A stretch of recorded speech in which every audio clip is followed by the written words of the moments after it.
Nakita ng aso ang isang binatang kumakain ng tinapay sa isang kakaibang paraan at napagtanto nito na wala itong mga braso.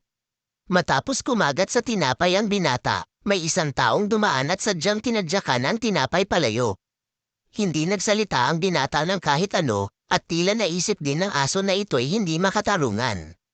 Nang maubos na ng binata ang isang tinapay at nais niyang uminom ng tubig, hindi niya magawang buksan ang takip ng bote kahit anong gawin niya. Sa sobrang kalungkutan, inuntog ang sarili, nadama ang kanyang labis na kawalan at nagtatanong kung bakit tila hindi patas ang tadhana sa kanya. Nakita ito ng aso, kaya't kinuha nito ang bote, binuksan ang takip, at dahan-daang inilagay ang tubig sa bibig ng binata.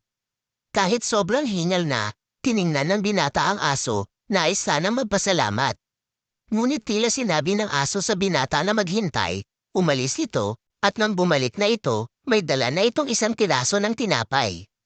Labis na nagulat at naantig ang damdamin ng binata sa kabutihang loob ng aso, at labis itong nagpasalamat sa pagtulong sa kanya, at kung sa tingin mo, may mabuting puso ang aso, share mo ang video na ito.